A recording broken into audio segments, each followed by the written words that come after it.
자, 오늘 말씀의 첫 시작 내용은 이렇습니다.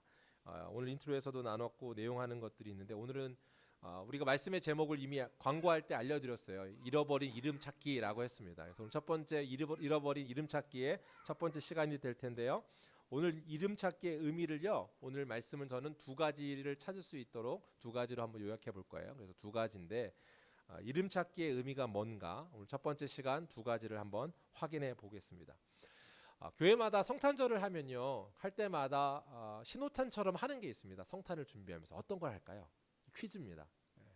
교회가 성탄, 다시 말하면 12월이 되면 하는 행사처럼 또는 성탄 준비하는 일들을 하는데 어떤 걸 하는지 혹시 아세요? 네?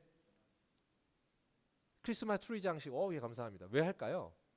사실 뭐 나무 뭐 이런 게 의미가 있진 않을 것 같고, 또 이 트리 장식하면 또 뭘 하죠? 뭐 네? 어, 계란도 해요, 성탄절 때. 그럼 부활절인 것 같아. 괜찮습니다. 막 적극적인 자세 아주. 이렇게 하면 좋을 수가 없죠. 예, 감사합니다. 예, 감사합니다. 다른 사람 좋을까봐 체크해주는 이 센스. 예. 다른 것보다 뭘 하냐면 성탄이 준비되면 점등식을 합니다. 혹시 그런 거 해보셨어요? 성탄은 남서운의 교회에서 크게는 안 하지만 수요일 날 했었고 보통의 교회들이 점등식을 합니다. 왜 할까요? 중요한 것은 점등식을 왜 하는지를 알고 하는 거지 그냥 하니까 행사처럼 트리를 만드니까 만드는 것처럼 트리도요 사실 다른 것보다 전구를 달고 그 안에 빛이 가득한 것들을 상징적으로 드러내기 위해서 트리를 많이 하죠. 제가 보기로 그 사라 자매가 집에서 이번에 크리스마스 트리를 미리 혼자 했다고 얘기를 하시더라고요. 엄마가 맞죠? 예, 막 혼자 장식하기도 하고 집에 트리 장식들을 하고 그러시기도 하죠. 그때 가장 중요한 것 중에 하나가 이 성탄을 기억하는 건데 예수 그리스도의 오심을 기억하는 건데 그와 관련되어 있는 게 빛이기 때문입니다. 그래서 점등식을 하는 거거든요. 그래서 트리를 만드는데도 전구 같은 걸 달죠. 보세요. 오늘 말씀을 보시면 그런데 그 이야기에 대한 것들을 담아두고 있어요. 오늘 말씀의 1절, 2절에 보면 큰 빛이란 말을 계속해서 반복해서 하고 있습니다. 2절 말씀인데요. 성경 갖고 계실 텐데 갖고 계시면 같이 한번 보시면 좋겠고 읽어주셔도 좋고요. 제가 먼저 같이 읽을게요. 찾는 시간이 걸리니까 한번 찾으신 분들 같이 읽어줬으면 2절입니다. 시작. 흑암에 행하던 백성이 큰 빛을 보고 사망의 그늘진 땅에 거주하던 자에게 빛이 비치도다. 뭐라고 말하고 있어요? 큰 빛을 보고 빛이 비추도다라고 지금 반복해서 얘기를 하고 있습니다. 이 중요한 표현이에요. 무슨 말이냐면 이 장면에서는 메시아 예수 그리스도가 오신다는 사실을 이사야 선지자가 예언을 했습니다. 시간으로 치면 700년 훨씬 전입니다. 이때가 700년 초반, 그러니까 예수가 오시기 전 700년 훨씬 이전에 이사야 선지자를 통해서 예언하셨는데 그 예수 그리스도가 오심을 가지고 어떻게 예언했는가, 어떻게 표현했는가? 큰 빛이 오신다라고 얘기했습니다. 왜 그렇게 말을 했을까요? 이거 중요한데요. 큰 빛이 오신다라는 것은 대비되어 있는 게 있어요. 여러분 한번 물어볼게요. 집사님, 큰 빛이 있으면 상대적인 건 뭘까요? 어둠. 아우, 역시 센스. 되게 어려운 문제였는데 이걸 맞췄습니다. 어둠이에요. 근데 단순한 어둠이 아니고 오늘 성경의 표현은 뭐라고 말해요? 흑암. 흑암이라고 합니다. 근데 오늘 흑암이라고 하는 거에 대한 이미지를 여러분 갖고 계셔야 되는데 이 단어 원어의 의미도 그런데 이게 성경에 아주 처음에 나옵니다. 언제 나올까요? 태초에 나옵니다. 태초에 흑암이 혼돈하였던 것. 사실이요. 시작되어지는 시점에 그 어둠이라고 하는 상태에서 빛이 시작됩니다. 마찬가지로 예수 그리스도가 오시는 것은 새로운 시작입니다. 그 새로운 시작은 무엇을 의미하냐면 딱 하나예요. 불가능하다는 걸 알고 나서 새로 시작되는 겁니다. 뭐가 불가능해요? 안 되는구나. 될 수 없구나. 무슨 말이에요? 우리가 하나님을 찾아갈 수 있는 존재가 아니구나라는 것을 인정하는 것으로부터 새로운 시작이 있는데 그래서 어떻게 해요? 우리가 찾아갈 수 없고 그걸 따라갈 수 없기 때문에 그분이 오셨다라고 하는 것을 우리가 기억하는 크리스마스 성탄입니다. 도저히 할 수 없는 일을 하나님이 오신 것. 그래서 그 이야기를 이야기하면서 큰 빛이라고 하는데 그 이유는 아주 중요합니다. 왜 중요하냐면 이 땅이 흑암이기 때문입니다. 처음에 혼돈하였고 아무것도 없다라는 무의 의미에서의 흑암이었다면, 어둠이었다면 지금은 다른 의미에서의 어둠이라는 것을 같이 내포하고 있어요. 이게 뭐예요? 불가능이고 악이라는 겁니다. 흑암, 그 땅에 있는 사람들이 흑암입니다. 그래서 빛이 필요합니다. 이 땅에는 빛이 필요한 상태입니다. 그래서 이사야 선지자의 말이 이렇게 선포되는 건데, 이 말을 이해하려면 이 말을 지금 이사야 선지자가 700년 전에 예수 오시기 전에 선포하잖아요.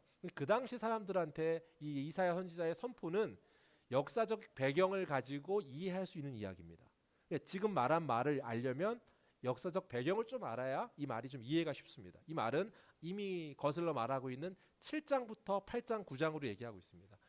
이사야서에는 예수님의 오심에 대한 것들을 예언을 상당히 많이 하고 있습니다. 앞에 7장에도 예언하고 있고, 오늘 우리가 보고 있는 9장에도 예언하고 있고, 11장 가서도 예언하고, 뒤에도 한 3장 정도 계속 예언을 하고 있습니다. 그러니까 상당히 많은 수의 장을 할애하여서 예언하고 있는 성경인데, 자, 그런 성경의 내용 이해하려면 역사적 맥락을 조금 알아야 되는데, 그 얘기를 잠깐만 한번 해볼게요.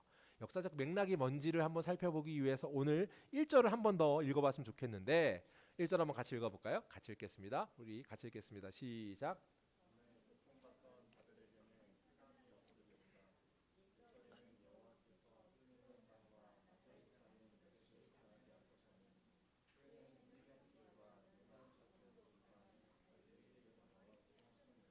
아멘. 예, 고통받는 곳과 어둠에 걷어주신다고 하면서 지금 땅을 하나 얘기하고 있어요. 무슨 말이에요? 고통과 어둠을 걷어주실 거야. 큰 빛이 와서 이렇게 얘기하는데, 근데 그러면서 설명을 하는데, 여호와께서 옛적에는 어둠이 그대로 있게 놔뒀는데 라고 말하면서 어느 지역을 말하고 있습니다. 그 땅이 어디예요? 스불론 땅과 납달리 땅입니다. 자, 스불론과 납달리가 뭔가 한번 해볼게요. 지난주에 제가 한번 지도를 한번 그려드렸습니다. 기억하시는지 모르겠는데, 이스라엘 땅을 기억하려고 하면 크게 두 가지 물줄기를 기억합니다. 처음에 여기가 어디예요? 갈릴리입니다. 갈릴리가 제 앞에 여기 요 꽃 있는 데가 갈릴리예요. 그럼 여기를 따라서 요단강이 흐르고 저기 예준이가 있는 쯤 되면 저희가 사해입니다.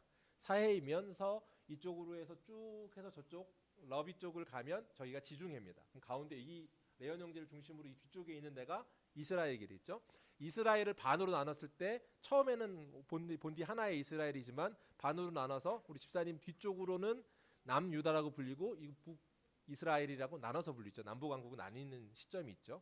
자, 그런 시점에서 지금 갈릴리라고 불리는 여기에 바로 옆쪽에 이 정도가 스불론 땅이고요. 여기 위쪽에 있는 제가 있는 이 정도 지역이 지금 납달리 땅입니다. 스불론과 납달리는 지금 북쪽에서 내려올 때 반드시 지나가야 되는 통로 같은 곳입니다. 지형적으로 보면, 자, 이런 지역에 지금 뭐라고 하냐면 이 지역이 어둠이었다라고 말을 하고 있습니다. 이 지역이 왜 어둠이었을까요? 자, 그 이유는 우리가 앞서 이 이야기를 지금 이사야 선지자가 할 때는 앞에 7장부터 얘기를 하고 있는 거잖아요. 7장에 예언을 하나 하고 8장에 예언을 하나 하는데, 그 이야기들을 얘기하면서 그 스토리를 이야기하면서 지금 진행되고 있습니다. 7장에서는 무슨 일이 있었는고 무슨 일에 대한 이야기를 하는가라고 한다면 지역을 좀 알아두면 또 좋습니다. 제가 지금 있는 곳이 여기가 어디라고요? 아까 스불론. 예, 여기가요? 예, 거꾸로신 건데요. 그렇죠. 여기가 스불론. 여기 갈릴리 호수의 옆격에 있는 게 스불론이고, 여기가 납달리라고 했습니다. 스불론 납달리인데, 납달리의 위쪽 지역에 가면 아람이라고 하는 곳이 있습니다. 지금은 없어졌어요. 시리아 지방이고, 그 아람이라고 하는 곳이 있는데, 아람 하면 여러분 그런 도성 들어보셨을 거예요. 유명한 도시가 있는데 다메섹 들어보셨죠? 다메섹 도성이 여기가 아람입니다. 이 땅이 크게 넓게 있는 아람 땅인데, 이 아람하고 북이스라엘이 연합했었어요. 연합하여서 뭘 했냐면 아수르라고 하는 성경에 나오는 아시리아 뭐 그렇게 불리죠. 그 지역이 있는 고대 근동에 아주 큰 나라 강대국이 있습니다. 이쪽 지역에 있는 거예요. 이쪽이 크게 자리하고 있는데, 그러면 여기가 지금으로 치면 지금 이라크 정도 되겠죠. 이라크 지역입니다. 이 지역에 있는 큰 나라가 있는데 둘이 지금 아람하고 북이스라엘, 레오니하고 저하고 이 지역에서 합쳐서 뭐라고 해요? 대항하자 이렇게 했습니다. 결정했습니다. 전쟁을 하려고 취하기로 한 거예요. 그때 남유다한테 말한 건 너도 같이 하자 이렇게 얘기했습니다. 너도 같이 하자 했더니 어떻게 해요? 나는 싫어 그렇게 얘기한 거예요. 그러면 끝나면 되는데 그렇게 안 하고 나는 이쪽이 더 이길 것 같은지 여길 더 의지하는지 어떤 마음에서든 여기랑 더 친해라고 이렇게 얘기해서 선을 그었어요. 그랬더니 어떻게 되냐면 얘네들이 일로 쳐들어가야 되는데 그렇게 안 하고 어떻게 했을까요? 남으로 쳐들어간 겁니다. 남으로 쳐들어가자고 해서 전쟁을 내려가는데 그랬더니 그 일 때문에 두려워서 막 벌벌 떨었더라라고 하는 이야기를 이야기하는 거예요. 북이스라엘의 그 당시에 이 베가가 왕이었어요. 베가가 왕이었고 저 아람은 르신이라고 하는 왕이 있었는데 르신과 베가가 힘을 합쳐 내려갔다라고 성경이 기록하고 있습니다. 제가 그게 7장에 나오는데 제가 한번 읽어 들어볼게요. 들어보세요. 7장에 있는 이야기를 제가 쉬운 성경을 읽어드릴게요. 1절에 이렇게 기록되어 있습니다. 아람과 에브라임 군대가 서로 힘을 합쳤다는 소식이 유다 왕 아하스에게 전해지자 아하스와 모든 백성이 크게 놀라며 두려워했습니다. 그들은 너무나 무서워서 바람에 흔들리는 숯불처럼 떨었습니다. 이 원어를 더 잘 설명한 단어가 이 성경의 쉬운 성경의 표현입니다. 얼마나 숯불처럼 떨었다 이렇게 얘기하고 있습니다. 아하스. 그 마음 가운데 두려움이 가득한 거예요. 그래서 막 떨었다. 근데 여기서 지금 하나 아셔야 되는 게 아람은 아까 말한 건 아람이라고 했는데 아람 군대라고 했는데 여긴 지금 뭐라고 지금 기록하고 있어요? 에브라임이라고 하고 있죠. 에브라임은 사실 북이스라엘의 대표적인 지파죠. 첫 번째 왕이 나온 지파이기도 하고 그래서 여기를 대표성으로 부를 때 이렇게 부릅니다. 그래서 에브라임은 북이스라엘과 동격으로 지금 쓰는 경우가 많습니다. 자, 그러니까 지금 북이스라엘 그리고 아람 군대가 내려간다고 하니까 어떻게 해요? 지금 부들부들 떨었다 이렇게 얘기를 했어요. 자, 그렇게 해서 부들부들 떨 때 하나님이 성경은 7장에서 또 뭐라고 말해주냐면 그걸 무찔러주기 위해서 어떻게 하겠다. 걱정하지 마. 내가 지켜주는 거야. 내가 너희들을 지킨다. 너희를 이기게 해준다라고 말씀해 주세요. 그러면서 내가 뭐 애굽의 뭐 벌떼, 애굽의 파리떼를 이용해서 내가 너희를 보호하는 일들을 하고 또 아수르는 뭐라고 말하냐면 벌떼라고 부릅니다. 벌떼를 일으켜서 아수르에서 이렇게 한다라고 해요. 결론적으로 말하면 실제 남유다를 아수르가 내려와서 이들을 구해줍니다. 지금 연합군을 북이스라엘과 아람 이 연합군의 체제에서 내려왔을 때 남유다를 지켜주는 일을 합니다. 자, 이렇게 지켜주고 전쟁을 하고 계속해서 반복해서 일어나는데 자, 이 이야기를 할 때 이렇게 역사적으로 이 사건이 일어난 것들 뿐만 아니라 이들을 구해주는 일이 있었는데 그런데 문제는 뭐냐면 그렇게 구해주고 도와주는 일을 하는 것을 통하여서 이 두 나라는 사실 멸망하거든요. 그러니까 아람 군대는 아예 사라져 버립니다. 그래서 역사 속에서 이름이 없어져 버리고 북이스라엘은 아수르의 속국이 됩니다. 그게 700 BC 722년 경이 되는데 그래서 속국이 되는 시대가 이 성경에 나와 있는 스토리의 이야기인데 속국을 만들어 버리는 것뿐만 아니라 침몰시켰어요. 그러면 남유다는 이제 살아났잖아요. 이 둘이 이제 없어졌으니까. 그때 남유다가 경험하고 기억해야 되는 건 뭘까요? 이게 우리가 어떻게 살았지라는 걸 알아야 되잖아요. 성경에서는 뭐라고 말했어요? 하나님이 계속해서 선지자를 통해 가르쳐 주셨어요. 너희를 내가 지켜줄 거고 임마누엘의 하나님 내가 함께함으로 너희를 보호할 거야라고 말했어요. 근데 남유다가 다른 생각을 했습니다. 어떤 생각을 했을까요? 우리를 지킬 수 있는 게 누구라고 생각한 거예요? 네, 아수르라고 생각한 거예요. 아, 역시 힘 있는 군대가 우리를 지키지. 우리가 선택이 맞았어. 우리가 그러니까 동맹 안 맺길 잘한 거야. 막 부들부들 떨었지만 그때 선택이 옳았던 거야라고 그들이 해석을 해버렸어요. 이 문제 어떻게 생각하세요? 그들이 해결책이 아수르라고 생각했거든요. 그랬기 때문에 이들이 위협할 때도 그냥 버틴 건데 역시 우리 생각이 옳았어. 우리 선택이 맞았어라고 했는데 결론부터 말하면 그 뒤로 또 어떤 일이 일어나는가? 아수르가 700 BC 701년경 701, 230 그 역사에선 701로 보통 보는데요. 아수르가 이제는 또 내려옵니다. 또 내려서 어떻게 할까요? 누굴 공격할까요? 남유다를 공격합니다. 그 남유다를 공격하는데 그게 이사야 8장에 보면 8장 8절에 나오는데 어느 정도까지냐면 물이 차 올라서 목구멍 바로 아래까지 오를 정도만 온다 이렇게 말합니다. 한번 읽어드려 볼게요. 8장 8절이 여러분 성경책에 있으실까요? 한번 읽어드려 볼까요? 같이 읽을까요? 같이 읽을게요. 시작.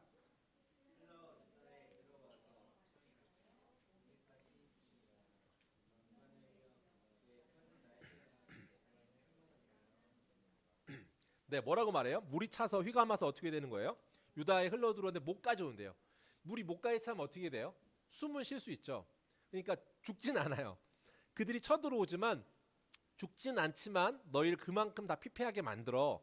그래도 임마누엘 하나님 때문에 그곳에 있어. 이런 이야기를 해주고 있는 겁니다. 자, 보세요. 목까지 차는 이유는 있습니다. 이 역사상이면 이때가 아니라 멸망하는 시대는 722년, 701년이 아니고 이거 722년 멸망했지만 701년에 공격을 닫았어도 아수르에 멸망하지 않고 아수르 밑에 여기가 아수르면 성진이 옆쪽 저쪽에 되는 나라의 민족이 크게 막 커지는 나라가 있었습니다. 그 나라가 어딜까요? 바벨론. 네, 맞습니다. 바벨론이 크고 결국에 586년에 이제 남유다가 멸망합니다. 그 586은 외우시고 72는 좀 외워두시면 기억하기 좋습니다. 근데 586년 그 저 어떻게 외웠었냐면 옛날에 컴퓨터 386, 486, 586 그렇게 있잖아요. 그죠? 그 586입니다. 그래서 586년 컴퓨터 맞나요? 예, 586, 예, 486 막 세대 막 이런 게 있었는데 쓸데없는 얘기를 했습니다. 자, 아무튼 예, 남유다가 이제 그 나중에 멸망하게 되기 때문에 그때까지 남아 있는 거예요. 자, 넘어와요. 그리고 나중에 진짜 586년, 586 때 또 넘어서 또 남유다가 침공해 그때는 진짜 완전히 멸망하고 포로로 다 잡혀가요. 자, 보세요. 제가 지금 계속 몇 번 제스처를 계속 했는데 처음에 연합군에 있을 때 아수르가 쳐들어왔을 때 720년 어간이었고 701년에는 이제 남유다를 공격하려고 아수르가 넘어올 때 또 586 그때도 와서 이제 침공할 때 지금 뭐라고 제가 제스처를 하고 있어요? 계속 어떻게 들어가요? 쳐들어갈 때 이렇게 들어갈 수 없고요. 이렇게 들어가야 돼요. 그럼 어디를 지나갈까요? 네, 스불론과 납달리. 스불론과 납달리는 어떤 곳일까요? 매번 지나갈 때마다 짓밟히는 곳이에요. 매번 그곳에는 황폐하고 매번 아픔과 고통이 있고 눈물 마를 날이 없는 곳이에요. 그래서 이 땅을 어둠의 땅이라고 부르는 거예요. 이 땅이 통로거든요. 무조건 공격하면 외세의 침입을 받아요. 우리가 북에도 보면 그 뭐 있죠? 북의 끝에 보면 여주 이 땅이 이제 외세의 거란족 뭐 역사적으로 넘어올 때마다 항상 여기를 짓밟고 오잖아요. 거기는 어떻게 해요? 편안할 날이 없는 거예요. 마음이 어때요? 맨날 불안해요. 두려움 가운데 있어요. 그런 곳, 고통이 많은 곳, 많이 당한 곳, 평화가 없는 곳이라는 것을 지금 어둠의 땅이라고 말하고 있고 어둠이 있다라고 말하는 거예요. 그걸 오늘 성경에서 뭐라고 말하면 옛적에 그랬더라라고 얘기해요. 그럴 수밖에 없는 곳이었지. 그런데 그곳에 큰 빛이 오면 그 평화가 임할 것이고 그 짓누름과 억압으로부터 자유하게 된다라고 말하고 있어요. 그래서 예수님이 이 땅으로 오십니다. 사실 예수 그리스도께서 그래서 성경에 오실 자라고 하고 큰 빛이 온다 그러고 나사렛에서 자란다라고 말씀하시잖아요. 나사렛 예수라고 불리잖아요. 이 갈릴리 지방에서에 있는 이 지역대 일대가 지금 그러니까 나사렛이 여기 포함되어 있거든요. 이 지역에서 예수 그리스도가 사시는 거예요. 나타나시는 거예요. 큰 빛입니다.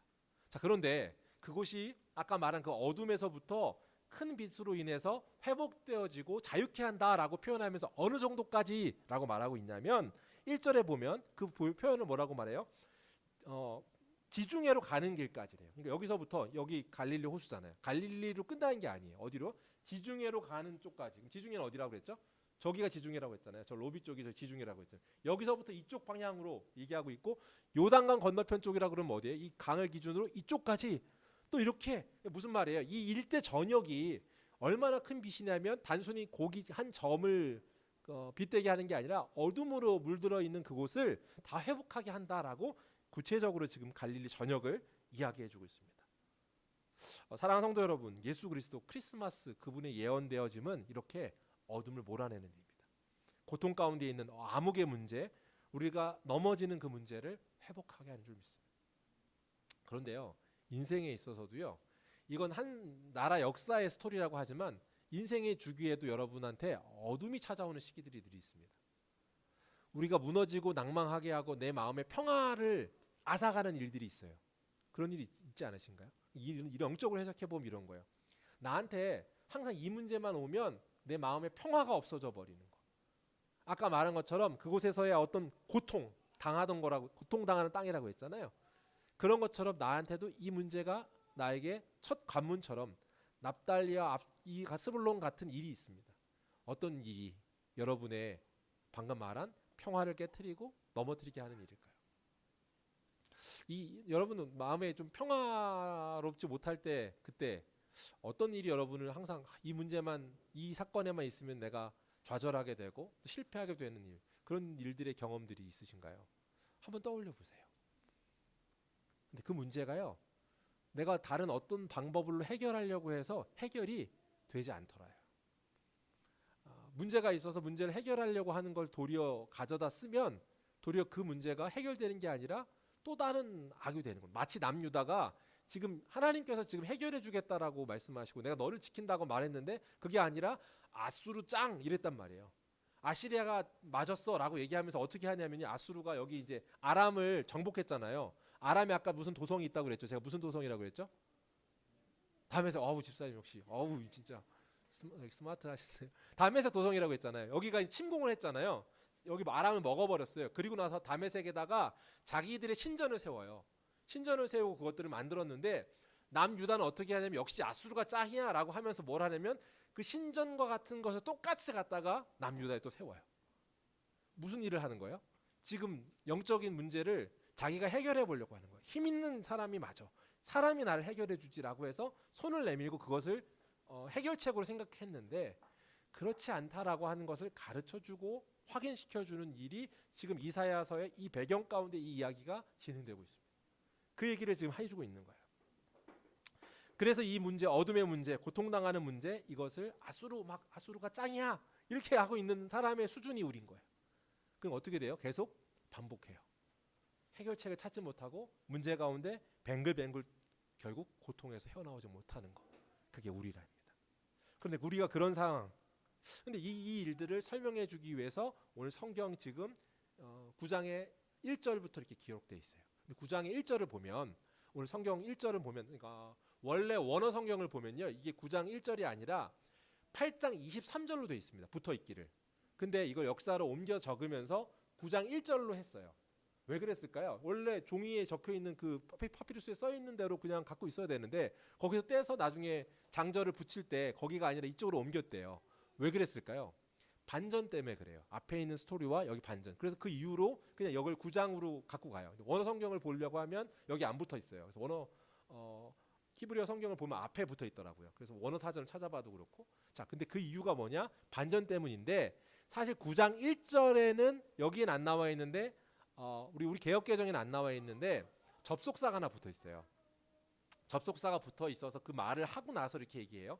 그걸 현대인 성경은 번역을 했어요. 읽어드려 볼게요. 1절을 어떻게 번역했냐면 그러나 고통하는 자들에게 언제나 절망과 어둠이 계속되는 것은 아니다. 스불론 땅과 납달리 땅이 한때는 하나님의 멸시를 받았으나 앞으로는 지중해 동쪽 요단강 서편에 이방 사람들이 사는 갈릴리가 영원롭게 될 것이다. 어둠의 땅이었고 고통받을 거고 결국 586년에 바벨론 때문에 망할 거야 라고 예언하는 것을 8장에 계속 예언했단 말이에요.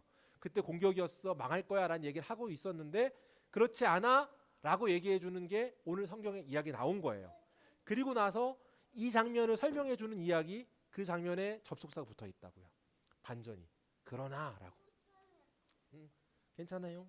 확실하니 말 잘하죠. 발음이 엄청 좋아졌어요. 자, 오늘 성경 보면 NIV 성경은요 이걸요 여기 접속사를 번역을 뭐라고 했냐면 nevertheless 이 단어를 썼어요. 이건 뭔 뜻이죠 이건요? 네, 그럼에도 불구하고. 네. 이게 더 사실 잘 번역한 것 같아요. 그러나보다는 그럼에도 불구하고요. 너희가 실수해. 너희가 또 실수해. 하나님이 맞는데 아수르 짱 이러고 있어. 근데도 다시금 기회를 줬어. 근데 결국 마지막 바벨론이 586년에는 완전히 멸망하게 할 거야 라는 것을 이야기해줘요. 그죠? 그 얘기를 하고 나서 뭐라고 말하냐면 그럼에도 불구하고 이렇게 얘기하고 있습니다. 그럼에도 불구하고 큰 빛이 온다. 그럼에도 불구하고 큰 빛이 온다는 건 불가능했던 일인데 그 불가능한 일을 이루신다라고 얘기하는 거예요. 자, 보시죠. 이제 메시아의 예언을 하고 있는 이 장면을 보면 되는데 예수님이 빛으로 오셨다라는 것을 설명하고 있는 이 장면의 이야기를 한 번 더 살펴보면 좋겠습니다. 자, 오늘 성경에서 지금 살펴보면 예수님이 빛으로 오셨다는 것은 이 사건을 기억하고 스토리로 알아야 된다고 했습니다. 자, 이해가 되셨나요? 이 스토리, 이곳. 자, 그러면 빛으로 오신 데에는 그럼 이유가 있습니다. 아까 말한 것처럼 그 땅이 어둠이었기 때문이라고 인정하는 건데 그 어둠이라고 하는 것은 다른 의미가 아니라 고통받고 있어, 압제당하고 있어 라는 의미도 있지만 그보다 더 큰 의미가 뭐예요? 지금 남유다가 계속하는 것처럼 뭐예요? 구제불능이라는 거예요. 야, 그렇게까지 알려줬는데도 모르니라고 하는 거예요. 계속 해줄 거야. 근데도 모른다. 결국 빛이 오셔야 했어요. 그 말은 어둠이었다라는 말은 결국 우리는 우리 스스로 이 어둠의 문제를 해결할 수 없습니다라고 하는 것을 인정해야 하는 겁니다. 그래야만 새롭게 시작이 됩니다. 아까 성경을 처음 얘기한 것처럼 어디에 이 흑암이라는 게 있었다고요? 창세기 어디요? 1장에 나온다고요. 예, 태초에 그 어둠이 있었는데 빛이 있으라라고 한 것처럼 시작한 것처럼 결국 예수님이 시작해 주셔야만 가능한 것. 그래서 예수님이 이 땅에 오신 것, 빛으로 오신 이유입니다. 빛으로 오셨어야만 합니다. 새롭게 시작하시는 것. 동시에 이 창조가 시작된 것처럼 아기 예수로 오셔서 빛이요 아기 예수로 오셔서 회복이 일어난다. 그 회복이 어디까지 일어나는가? 성경에 한번 스토리가 계속 나와요. 3절 한번 같이 읽어볼까요? 같이 읽겠습니다. 시작. 주께서 이 나라를 창성하게 하시며 그 즐거움을 더하게 하셨으므로 추수하는 즐거움과 탈취물을 나눌 때에 생각해 보세요. 추수할 때의 기쁨이랍니다. 여러분 농경사회에서 추수할 때의 기쁨은 어떤 걸까요? 그가 살았던 목표의 결론을 얻는 겁니다. 아주 큰 기쁨입니다. 그죠? 그걸 위해서 지금 시간을 수없이 노력하고 1년 내내 고생하다가 추수하는 기쁨이잖아요. 그런 기쁨을 얻는데요. 그뿐만 아니라 추수하는 기쁨뿐만 아니라 어떤 기쁨을 얘기하고 있냐면 중요한 기쁨에 대한 표현이 나와요. 그게 뭐예요? 아까 성경에서 표현하고 있는 표현인데 이 두 번째 뭐예요? 소득을 나눈대요. 탈취물을 나눈대요. 탈취물이 뭘까요? 전쟁에서. 쉽게 말하면 당시에는요 전쟁이 좀 잦았습니다. 그 고대 근동 지방에서의 뿐만 아니라 고대 그 문화 가운데 전쟁이 많았는데 그러면 탈취물로 얻는 거는 아주 큰 소득입니다. 사실 전쟁을 통해서 얻는 탈취 그걸 나누는 것 그죠? 큰 소득인데 여기는 큰 소득을 얻는다는 이미지도 갖고 있지만 또 하나 그러니까 큰 탈취물을 전쟁에서 이긴 걸 나눈다는 건 전제가 뭐예요? 전쟁에서 이겼다예요. 그러니까 기쁨을 어떻게 표현하냐면 네가 궁극적으로 바라던 것 수확하려고 했던 마지막 최종 목적을 얻는 것 같은 기쁨이고 압제받았고 고통받고 두려워했던 그 전쟁의 위협으로부터 승리하는 것 같은 기쁨이야 라고 말하는 거예요. 큰 빛이 오신 것은 완벽한 그들이 갖고 있는 그들이 추구하는 모든 것이 해결되는 것 같은 그런 기쁨입니다. 말로 다 할 수 없는 기쁨입니다.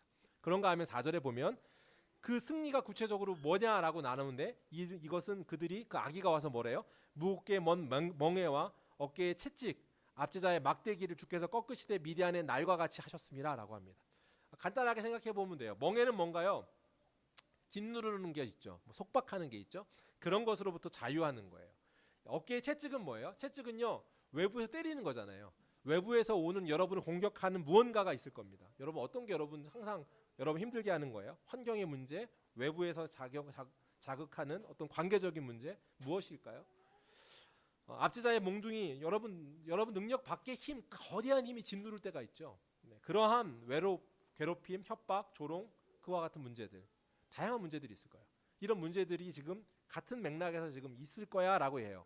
그런데 주께서 꺾으시되 그런 일들을 다 꺾어버리신대요.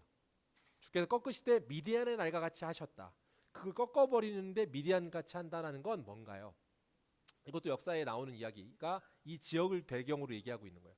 미디안의 날은 뭐냐면요. 사사기에 보면 이 사건이 기록되어 있습니다.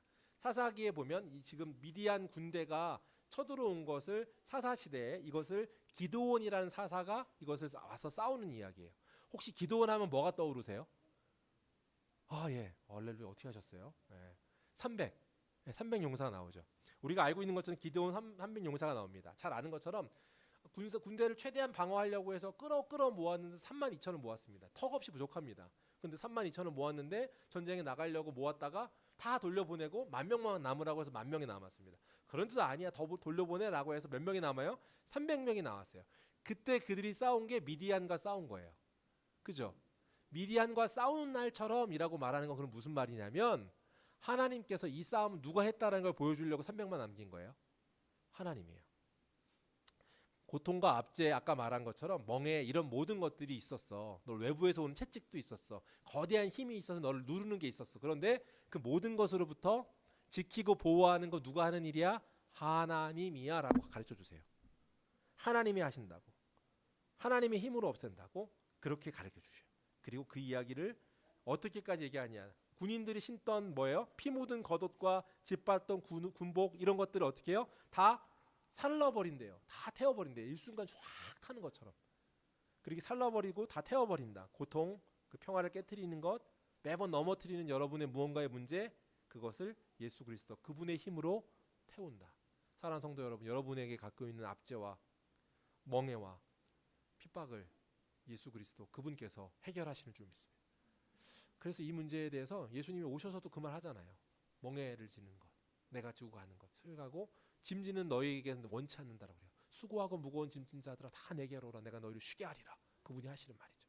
오셔서 그분이 하신 얘기들이 이 세 가지의 성품과 능력이 나에게 있다는 것을 선포하시는 분이에요. 자, 그 말씀을 하셨는데 그런데 궁금해야 합니다. 뭘 궁금해야 되냐면 이 아픔의 상처가 해결된다고 했는데 이건 어떻게 해결되는 건가? 라고 하는 거예요. 기능적으로 가족 속에서 어떻게 이것이 가능한가라고 하는 것을 말해야 됩니다. 해결책에 대해서. 한번 보시죠. 그 답이 6절에 나오는데 그 6절이 뭐라고 되어 있냐면 이렇게 되어 있습니다. 이는 한 아기가 우리에게 낳고 한 아들을 우리에게 주신 바 되었는데 그의 어깨에는 정사가 매였고 그의 이름은 기묘자라 모사라 전능하신 하나님이라 영존하시는 아버지라 평강의 왕이라 할 것이라. 자, 첫 번째, 예수님이 아까 말한 두 가지가 있다고 그랬어요. 이 시간 우리가 잃어버린 이름인데 첫 번째 큰 빛이었습니다. 첫 번째 이름이요. 두 번째 이름은요, 아기예요. 아기로 오셨어요. 큰 빛이에요. 빛으로 오신 아기 예수예요. 그래서 이 오늘 본문의 사실 첫 번째 숨은 그림, 숨은 이름은요, 빛으로 오신 아기 예수. 이 두 가지 이미지를 지금 말하고 있어요. 빛으로 오셨어야만 했어요. 그죠? 그리고 두 번째로 아기로 오셔요. 왜 아기로 오실까? 참 이게 어려운 아이러니입니다. 근데 아기인데 아기가 어떤 어깨에 주권이 있고 통치할 힘이 있다. 특별한 묘사를 하고 있어요. 기묘자라 모사라 하고 있습니다. 기묘자 모사는 무슨 뜻인가요? 기묘자라는 말은요. 이게 또 원어를 보면 또 기묘자라는 말 한국말 뭐 한자어를 풀어봐도 찾아봤더니 이렇게 되어 있더라고요. 사람의 지혜나 능력으로 이해할 수 없을 정도 놀랍다. 이게 기묘자래요. 아주 놀랍다라는 얘기예요. 그러니까 사람의 수준이 아닌 것에 놀라운 탄식 같은 거죠. 감탄하는 거죠. 자, 모사는 뭔가요? 우리가 아는 것처럼 책사, 모사 뭐 그렇게 하죠. 우리가 막 삼국지 보면 또 모사 나오고 그런 것처럼 조언자, 영어로는 뭐 카운셀러 이렇게 되죠. 이 단어를 사실은요 따로따로 보지 않고 보통 요즘의 해석은요 기묘자라 모사라를 하나로 봅니다. 그러니까 이걸 하나로 해서 영어 성경도 원더풀 카운셀러 이렇게 번역을 했어요. 그러니까 우리가 상상할 수 없는 수준으로서의 아름다움이라는 표현도 가능하고 상상할 수 없는 조언자, 우리의 문제를 공감해주는 분이란 뜻이에요. 예수 그리스도가 그런 분이십니다. 예수 그리스도가 우리의 모든 것을 완벽하게 공감할 수 있습니다. 여러분이 갖고 있는 아픔과 여러분이 갖고 있는 상처와 말할 수 없는 슬픈 모든 것들을 아기 예수 그분은 모두 경험하셨고 실제로 그것을 우리가 갖고 있는 것을 갖고 계세요. 그래서 성경에서 신앙 용어로 이걸 뭐라고 말하냐면 체휼이라고 해요. 그분이 우리가 갖고 있는 모든 고통을 다 경험하고 이미 알고 계시다. 아픔을 알고 있어서 우리를 위로해 줄 수 있는 분이래요. 생각해 보세요, 여러분. 예수 그리스도 그분이 여러분이 생각하는 배신의 문제, 여러분이 생각하는 버림받음의 문제, 조롱의 문제, 핍박의 문제, 압제와 고통의 문제, 이 모든 것들 우리가 알잖아요. 그분이 그걸 오롯이 다 겪으세요. 그리고 완전히 그걸 이해한 상태에서 우리를 공감해 주세요. 여러분의 상담자, 카운셀러 상담자가 돼서 여러분의 이야기를 들어주실 수 있는 분, 완벽한 분, 그분이 아기 예수로 오셔서 그게 가능하세요. 그런가 하면 아까 전에도 제가 나눴었는데 잠깐 얘기했었는데 몇 장에 나온다고 했던가요? 성경에 보면 이사야에서도 보면 7장, 9장, 11장 제가 이런 거 외우는 거 되게 좋아하거든요. 외우시라고 맨날 계속 알려드리는데 도움이 안 되는 것 같긴 한데 아무튼 42장, 50장, 53장에도 나옵니다. 그러니까 나오는데 그것도 외우는 방법이 제가 만들어 왔는데 하면 지금 시험 될 것 같으니까 하진 않겠는데 아무튼 이렇게 계속 나와요. 근데 나오는 것 중에 11장에 가면 또 중요한 표현이 나오는데 이새의 뿌리에서 나온다라고 설명하고 있어요. 오늘 2장 읽어 오셨잖아요. 2장에서 보면 마태복음에 뭐가 나와요? 족보 나오죠. 족보에 나오는데 이새 이름 나오잖아요. 무슨 말이에요? 700년 전에 이미 예언됐던 거예요. 이 집안에서 나와야 된다. 근데요, 이 족보를 가르쳐 주는 게 어떤 얘기라고 우리 2장에서 팀 켈러가 말하던가요? 이거 굉장히 부끄러운 거예요. 이렇게 족보를 나열하지 않아요. 그 당시에 족보는 이력서예요. 나를 어떤 사람인지 보여주는, 내가 어떤 가문 사람이야 이걸 보여주는 게 족보거든요. 나 어느 가문이야, 그거 이런 거 있잖아요. 우리 집에 영의정 몇 명 나왔어, 뭐 이런 거 얘기하는 거. 지금도 그런 분들 있잖아요. 우리 어디 씨야, 어디 김씨야라고 할 때 우리 가문에 어디는 그 왕가에 몇 명이 있었고 이런 것들을 얘기하는 게 그 당시 이제 문화였던 것 같은 거예요. 그래서 족보는 굉장히 이력서입니다. 그런데 이력서에는 자기가 빛날 만한 걸 쓸까요? 반대되는 거를 쓸까요? 빛나는 걸 쓰죠. 근데 말도 안 되는 지금 이력서를 쓴 거예요. 거기에 어떻게 돼 있어요? 여인의 이름이 무려 천하다 생각하는 여인의 이름을 족보에 넣어요. 그런 건 없어요. 5이나 써 있어요. 그런가 하면 거기에 여인 중에 어떤 게 있어요? 창기가 나오고. 창기만 나옵니까? 그뿐만 아니래요. 어떤세요? 근친상간에서 애가 나왔다는 것을 버젓하게 다 기록하고 있어요. 그런가 하면 굳이 그렇게 기록하지 않아도 되는데 다윗에게 솔로몬이 낳았다는 얘기를 하기 위해서 그가 살인자였어라는 이야기를 우리아를 통하여 우리아의 아내를 통해서 낳았다라고 표현해요. 왜 그렇게 표현해요? 우리아 아내 안 써도 되잖아요. 왜 써요? 살인자를 통해서 아이가 나온 가문을 통해서 지금 이렇게 돼서 그 집안에 예수가 나왔어라는 얘기를 해주고 있어요. 살인자여도 상관없어. 예수 그리스도 그 가문이 고통 있는 근사하고 되게 럭셔리하고 뭔가를 가진 것 같은 사람들만 와서 그 일이 가능한 게 아니고 누구나 다 가능해 라는 것을 가르쳐 주려고 그 족보를 기록하셨잖아요.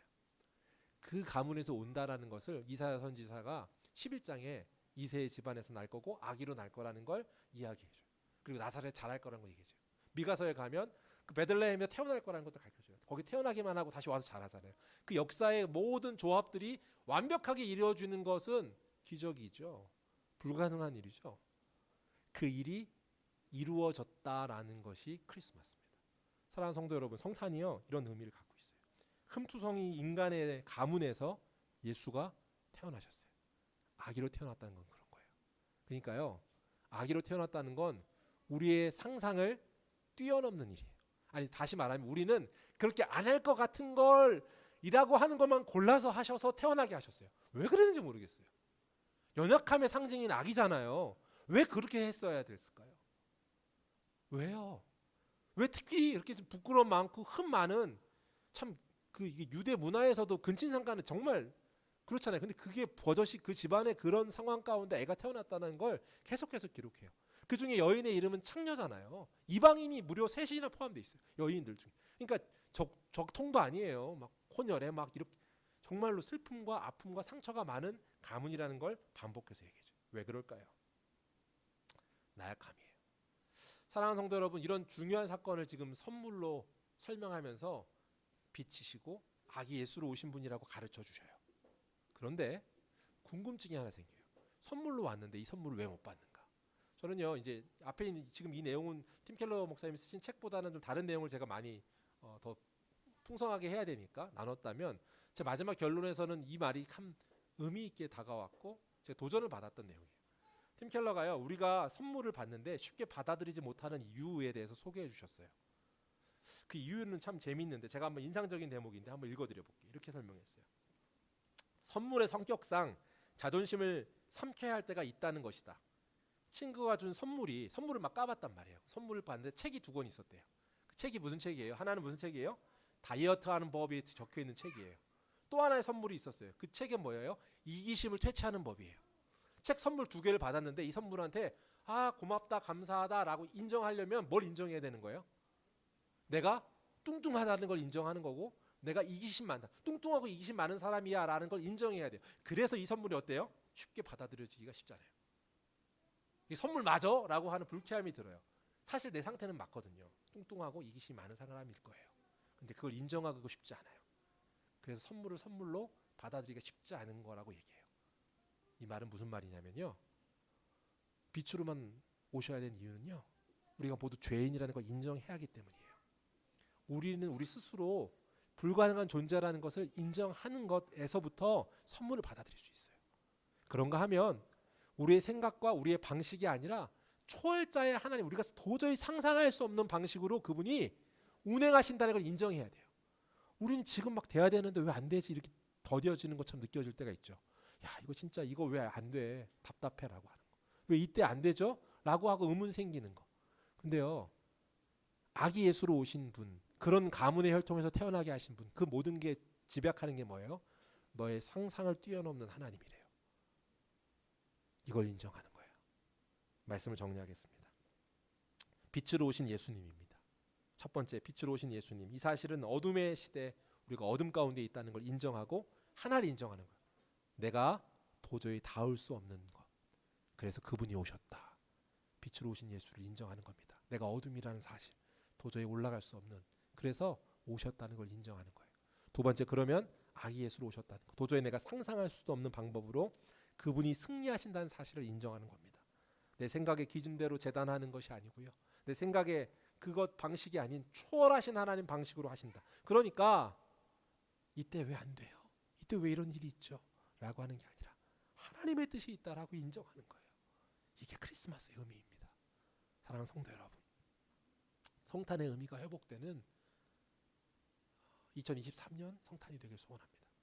예수 그리스도 이름은 사라져버리고 크리스마스라고 하지만 이름만 남아있을 뿐 이제 무의미한 우리에게 그냥 명절, 쉬는 날로 되어버린 그 시간이 다시금 새로워지는 저 여러분 되기를 주의 이름으로 축복합니다. 꼭 이 말씀이 필요한 사람들이 있지 않겠습니까? 이 소식이 필요하지 않겠습니까?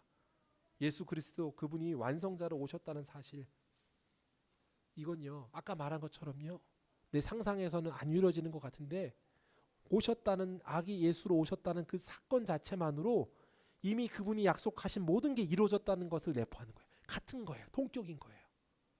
사랑하는 성도 여러분, 성탄의 의미가 회복되어 기쁨이 감사가 되는 저 여러분 되기를 주의 이름으로 축복합니다. 이 시간 한번 기도하면 좋겠습니다. 오늘 주신 말씀을 떠올라서 한번 기도할까요? 이 시간 사랑하는 성도 여러분, 여러분에게 주시는 마음은 무엇입니까? 여러분에게 주시는 마음, 각자에게 주시는 하나님의 음성에 반응하며 한번 기도하면 좋겠어요. 하나님 주시는 음성 반응하길 원합니다. 이 세상에 큰빛 예수 그리스도를 통해서 어둠을 물리치는 일을 감사합니다 라고 오늘 말씀을 떠올리며 받은 은혜와 감사의 기도를 한번 올려드립시다. 함께 한번 기도합니다. 기도하겠습니다. 사랑과 은혜의 하나님 아버지 감사합니다. 주님 하나님, 죄악된 수성인 나에게, 도저히 하나님 아버지 구제불능인 나에게, 내 죄악이 너무나도 크기 때문에 불가능한 나에게 하나님 은혜로 아버지 이 자리에 오셔서 우리에게 하나님 함께하여 주시는 것 감사합니다. 주여 나의 죄를 용서하여 주시고 늘 넘어지고 실패하는 그 아버지 아킬레스건 같은 거, 그 아킬레스건을 납달리 스불로 못 넘어가는 나의 영역에 하나님 찾아오셔서 그 어둠을 맑게 해주신다고 하셨습니다. 나의 납달리와 스불로 어둠의 그 지표가 사라지게 허락하여 주시고 하나님의 은혜로 아버지 회복되어 줄 수 있도록 은혜 허락하여 주시옵소서. 주님 하나님 함께하여 주옵소서. 아버지 사랑하는 성도 여러분, 이 시간 한 번만 더 기도하면 좋겠어요. 여러분 이 믿음의 선물을 받으셨습니까? 아직 받아들이지 못한다면 참 내 마음에 불편한 선물이어서 그래요. 이 두 가지를 받아들이셔야 합니다. 빛으로 오신 예수, 내가 죄인이다를 인정하는 겁니다. 아기로 오신 예수, 내 상상을 초월하는 그분의 방법이 있다라는 것을 인정하는 겁니다. 사랑하는 성도 여러분, 한 달간 진행되는 잃어버린 이름 찾기를 통해서 예수 그리스도를 선물로 소유하는 더세움교회 성도님들 되길 소원합니다. 그러면서요 동시에 잃어버린 이름 찾기를 진행하면서 이 소식이 꼭 필요한 우리 주변에 가족입니까? 다른 누구입니까? 있지 않겠습니까? 그들에게 빛으로 오신 아기 예수, 잃어버린 이름 찾기, 이것이 소개되게 허락하여 주시옵소서. 예수 그리스도가 온전히 전달되어지는 크리스마스 성탄이 되길 소원합니다. 우리 이 시간 이 두 가지 제목, 여러분 가족의 누구입니까? 떠올리는 사람을 위해 기도해 주시고요. 여러분 아직 받아들이지 못했다면 빛으로 오신 예수, 내가 죄인입니다를 인정하는 것, 아기로 오신 예수, 내 상상을 초월하는 분의 방법입니다라는 걸 인정하는 것, 그 인정함을 하나님 나에게 허락해 달라고 간구하며 기도하며 나아갑니다. 함께 기도합니다. 기도하겠습니다. 사랑과 은혜의 하나님 아버지 감사합니다. 주여 하나님 아버지 은혜 허락하여 주십시오. 주여 하나님 아버지 은혜를 허락하여 주소서. 오늘도 이 자리에 하나님 아버지 부어주시는 말씀의 은혜가 우리를 샘솟게 하며 새롭게 하며 살리는 은혜로 나타날 수 있도록 도와주시옵소서. 주님 도와주시옵소서. 주여 역사해 주시옵소서. 주님 아버지 충만케 해주시옵소서. 주님 아버지 우리 하나님께서 믿음의 선물을 받을 수 있도록 허락하시옵소서. 아버지 잃어버린 이름 찾기를 통해서 우리 선물을 아버지 소유하고 우리가 되게 하시고 더세움교회 성도 되게 하시고 이 소식이 꼭 필요한 자에게 전달되어질 수 있도록 그리스도 빛으로 오신 예수가 온 세상에 전파되어질 수 있도록 역사하여 주시옵소서.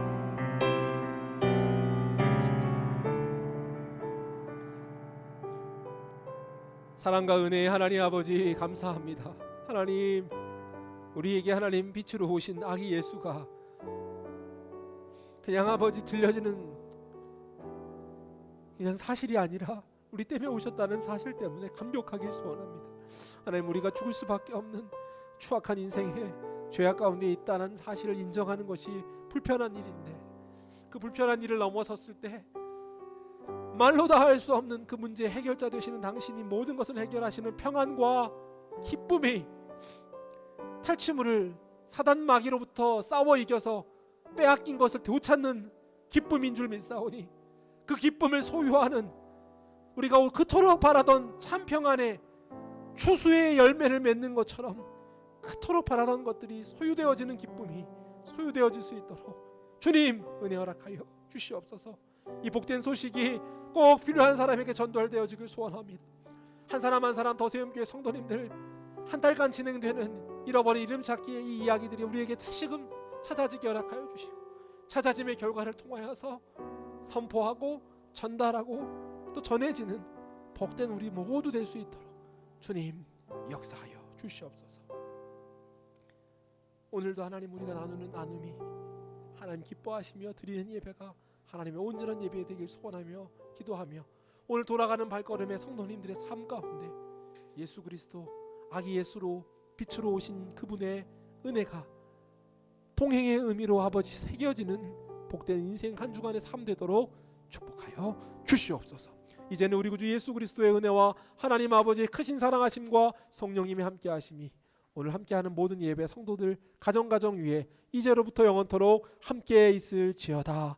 아멘.